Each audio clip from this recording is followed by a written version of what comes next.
Bom dia, João. Bom dia, Natália, Maílson e a todos os ouvintes da Jovem Pan. É uma satisfação imensa estar falando sobre esse tema tão relevante e de grande importância, que são as dietas da moda. Antes da gente começar a nossa conversa, eu queria trazer para vocês o significado da palavra dieta, né? Dieta vem do grego antigo, daiaita, depois que significava estilo de vida. Depois teve a tradução para o latim, que passou a ser dieta e passou a ser regime alimentar, e hoje a gente conhece a dieta como ela é hoje. Uma palavra que ninguém gosta, doutor. Realmente, Maílson, uma palavra muito estigmatizada, as pessoas têm muito medo e problema dessa palavra, justamente por conta dos extremismos, né, que a gente acaba vendo relacionadas à questão da dieta. Mas se a gente entender a dieta como um estilo de vida e não como restrições absolutas, a gente consegue adaptar a nossa realidade, a nossa vida e seguir um estilo de vida saudável. João, pegarei alguns ganchos nessa sua fala, primeiro sobre essa oscilação com relação às dietas, né? Quando a gente não tem um norte, acaba seguindo essas dietas ditas, dietas da moda, e isso acaba prejudicando o nosso corpo. Por quê? Essa oscilação de estrutura alimentar acaba gerando um estado inflamatório no corpo, porque imagina aí você fazer várias bagunças no seu corpo, isso ao invés de lhe melhorar a sua saúde, pode acabar prejudicando a longo prazo e levando a eventos trágicos, como, por exemplo, eventos cardiovasculares. Então, por aí você entende a seriedade da questão de você fazer essas mudanças bruscas. Você aliar dieta, atividade física, estilo de vida saudável, sono, é o melhor dos mundos, é o desafio de todos nós, todos os dias. Doutor. Isso, perfeitamente. Então, mas tendo essa consciência é o mais importante, o saber que você pode tentar todo dia, se esforçar para que você consiga o seu objetivo, seja perda de peso, seja uma vida saudável. Então, ao invés de você acreditar nesses modismos, muitas vezes divulgados na internet, você ter essa consciência é o mais importante. Nós temos exemplos recentes de influenciadoras digitais que tiveram finais trágicos justamente por dietas extremamente restritivas. Não sei se vocês viram uma jovem da Europa que estava adotando uma dieta frutívora, que é uma dieta exclusivamente de frutas, e ela teve esse desfecho trágico por desnutrição. Então, esses extremismos é onde mora o perigo. Fora tantas outras dietas. Dieta do ovo, dieta da sopa, dieta da melancia. Eu já fiz um monte. Nós temos, sim, dietas cientificamente comprovadas, como, por exemplo, a dieta mediterrânea, dieta DASH, que é uma dieta focada especificamente em diminuir a hipertensão, mas isso tudo estruturado de maneira individual. Como é a hipertensão, doutor? É a dieta DASH, que é uma dieta DASH, D-A-S-H, que é Dietary Approach Stop Hypertension, que é para parar a hipertensão. Então você tem uma redução de sal, aumento do consumo de frutas, legumes, verduras. Então é uma dieta específica que dá para você adequar a pessoas que tenham esse comportamento de hipertensão. Já a dieta mediterrânea, que é focada em oleaginosas, peixes, que é focada justamente nessa qualidade de vida, também tem ação em doenças cardiovasculares, diabetes. Então, a partir do momento que você tem essa consciência desse estilo nutricional, né, a adaptação à sua realidade com acompanhamento multidisciplinar, médico, nutricionista, é o mais importante. É a mesma coisa, só que muitas vezes a gente acaba colocando a palavra dieta num contexto negativo. Já estigmatiza, né? Isso, e a reeducação. E a reeducação. Mas você é meio traumatizado, Natália, quando ela falava dieta. Né? Você tá aqui também traumatizado, não tá? Falando dieta. Essa entrevista está sendo importante para o Maílson. Tá mesmo. E a reeducação alimentar, ela entra nessa outra caixinha, digamos, mais positiva. Mas isso nada mais é do que uma estrutura que você faz no seu estilo de vida, nas suas escolhas alimentares, na sua escolha de ter uma higiene do sono, uma quantidade de sono favorável para a sua recuperação, na sua hidratação, você fazer a ingesta adequada de líquidos, de água. Então é um combo, né? É um desafio diário que você não pode se limitar apenas a um ponto ou apenas um tipo de alimento alimento, como tem pessoas que fazem consumos exagerados de um determinado tipo de alimento, como, por exemplo, o ovo.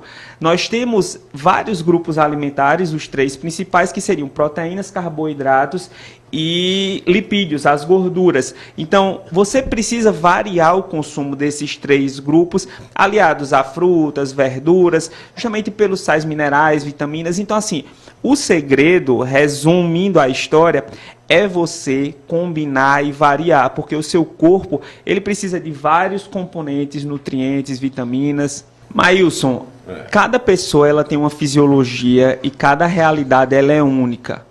Essa questão do jejum alimentar, existem estudos, sim, é documentado, nós temos benefícios comprovados, mas o problema é que as pessoas querem fazer o jejum alimentar de acordo com o que elas acreditam que seja o jejum intermitente.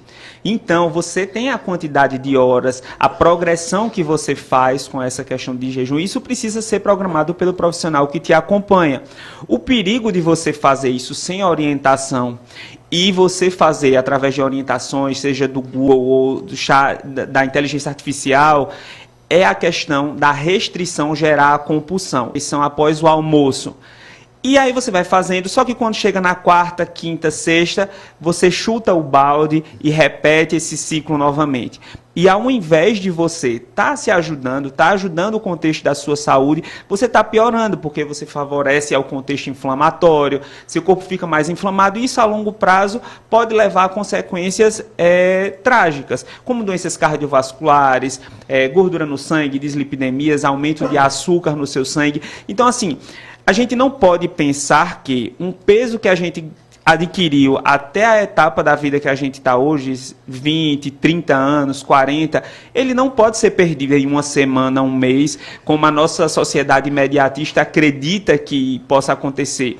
Então, a reeducação alimentar, a reestruturação do seu estilo de vida, ele precisa ser feito diariamente e acompanhado através de profissionais capacitados. Antes de iniciar, eu queria trazer para você a questão de que nunca acredite em promessas milagrosas. As medicações que você falou, Mounjaro, Ozempic, são medicações estruturadas, medicações que hoje são padrão ouro para o tratamento da obesidade, e a gente sim tem elas como fortes aliadas no tratamento da obesidade. Mas a gente precisa entender que essas medicações, elas são como muletas no seu processo de perda de peso. Elas não são a salvação, até porque você precisa ter uma reestruturação cognitiva, que seria isso. Você precisa mudar o seu pensamento, porque já temos casos de pessoas que estão fazendo uso dessas medicações, tem o efeito colateral da náusea, mas mesmo assim dribla essas questões, como por exemplo fazendo a ingesta de leite condensado. Meu Deus. Então, assim, você acaba trocando uma situação de compulsão por outra. Então, não basta apenas você fazer uso da medicação, não basta apenas você fazer uma cirurgia bariátrica. Se você não tiver a mudança de pensamento, nada vai adiantar. E sobre essa questão dessas medicações vendidas na internet, principalmente essa que você falou agora, essas bolinhas, vou além. Essas medicações, grande parte delas não apresentam estudos científicos. Meu Deus do céu. Então, placebo. Não é às vezes nem placebo, João. Pode ser até coisas que você nem sabe o que tem dentro daqueles potes, que são feitas em laboratórios de fundo de quintal. E isso pode colocar sim a sua vida em risco. Igual o metanol, Meu Deus do céu. Perfeitamente, Maílson. Então, assim, a partir do momento que a gente entende isso, que precisamos ter o acompanhamento profissional e olhar as medicações que são certificadas pela Agência de Vigilância do nosso país, que é a Anvisa, nós temos maior segurança na forma de realizar o tratamento da obesidade. Se fazendo uso das medicações, que são padrão ouro cientificamente, nós já temos efeitos colaterais e possíveis problemas, imagine você fazendo uso de substâncias que você nem sabe quais substâncias são e a forma que o seu corpo vai responder a elas. Então é um assunto muito... Uma explosão de transtornos mentais e até psiquiátricos associados ao uso de medicações sem orientação profissional, principalmente essas medicações que você encontra na internet. Por quê?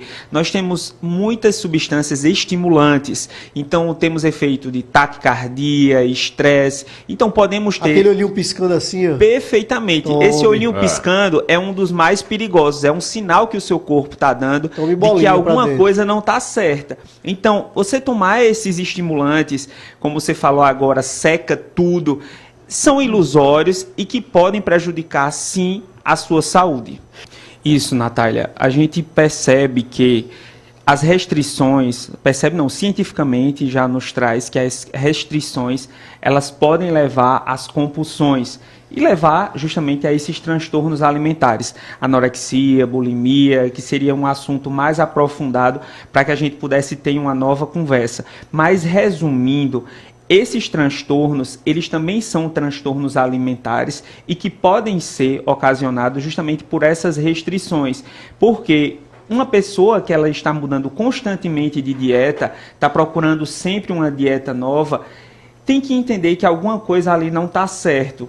Porque a dieta, o plano alimentar, ele tem que ser estruturado a longo prazo, pelo resto da vida, porque você come todo dia. O seu corpo precisa se alimentar. Então, a partir disso, você entende que não é uma mudança que vai transformar a sua vida. O prazo não se sustenta e isso pode gerando vários efeitos rebote que até essas dietas mais simples, essas estruturações mais simples não farão mais efeito. Então, a gente tem que ter essa consciência da importância do acompanhamento multidisciplinar para entender o que é que está se passando, principalmente na sua cabeça, na sua mente. Então, isso é muito particular, mas a partir do momento que nós temos a consciência de como podemos estruturar as nossas alimentações, fica mais fácil. Por exemplo, se a gente entender que no café da manhã a gente precisa de uma proteína, um pouco de carboidrato, um pouco de gordura, o que seria a proteína? Os ovos, a gordura. A gente está colocando um pouco de manteiga